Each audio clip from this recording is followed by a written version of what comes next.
તો નવા વર્ષની ઉજવણી માટે સરહદી જિલ્લાની પોલીસે વિશેષ તકેદારી રાખી છે।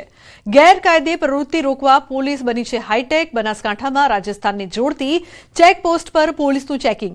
અમીરગઢ ચેકપોસ્ટ પર પોલીસે ડ્રોનથી સર્વેલન્સ હાથ ધરાયું છે। 5 કિલોમીટરની રેન્જ ધરાવતા ડ્રોનથી પોલીસ ચેકિંગ કરી રહી છે। જિલ્લાના 500 પોલીસ જવાનો ચેકપોસ્ટો અને રસ્તા પર ચેકિંગ કરી રહ્યા છે।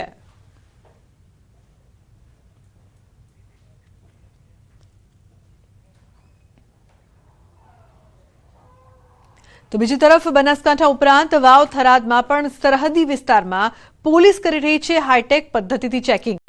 સરહદી પંથકમાં દેશી વિદેશી દારૂ ઉપર પોલીસની તવાઈ। વાવ થરાદ પોલીસ ઓપરેશન સુદર્શન હેઠળ ડ્રોનથી બાજ નજર રાખી રહી છે। વાવ સુઈગામ ભાબર લાખણી થરાદ સહિતની જગ્યાએ પોલીસે ડ્રોનથી દારૂ પકડ્યો છે। પોલીસ દ્વારા ડ્રોનની મદદથી દારૂની ગતિવિધિ જાણીને રેડ કરવામાં આવી છે। अलग अलग जग्याना ड्रोनथी करायेल रेडना अवकाशी दृश्यो सामे आव्या छे।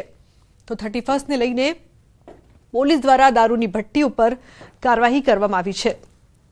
बूटलेगरोमां पण फफड़ाट छे।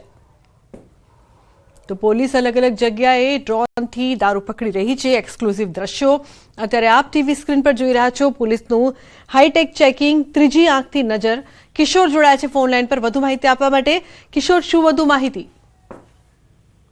ચોક્કસ લુબના બનાસકાંઠા જિલ્લો તેમજ વાવ થરાદ જિલ્લાના જે ચેકપોસ્ટો છે તે ચેકપોસ્ટો ઉપર પોલીસ દ્વારા ઓપરેશન સુદર્શન હેઠળ ડ્રોનથી બાજ નજર રાખવામાં આવી રહી છે। અને ડ્રોનથી બાજ નજર રાખ્યા બાદ જે વિસ્તારમાં દારૂ હોય છે તે વિસ્તાર પોલીસ દ્વારા ડ્રોન સાથે લાઈવ રેડ કરવામાં આવે છે અને લાઈવ રેડ કરીને દારૂ ઝડપી પાડવામાં આવે છે। અત્યાર સુધી જો તો 2 દિવસમાં વાવ થરાદ પોલીસ દ્વારા ટોટલ કરવામાં આવે છે અને 93,000 ઉપરાંતનો દારૂ ઝડપી લેવામાં આવ્યો છે। બનાસકાંઠા અને વાવ થરાદ ચેકપોસ્ટો ઉપર અત્યારે પોલીસ સાથે ચુસ્ત બંદોબસ્ત પણ ગોઠવવામાં આવ્યો છે। લુગડા બિલકુલ કિશોર, આભાર સમગ્ર માહિતી બદલ। તો પોલીસે અલગ અલગ જગ્યાએ ડ્રોનથી દારૂ પકડ્યો છે। સઘન ચેકિંગ થઈ રહ્યું છે। ઉલ્લેખનીય છે કે પોલીસનું હાઈટેક ચેકિંગ થઈ રહ્યું છે। ત્રીજી આંખથી નજર, સાથે સાથે ઓપરેશન સુદર્શન હેઠળ ડ્રોનથી રખાઈ રહી છે નજર।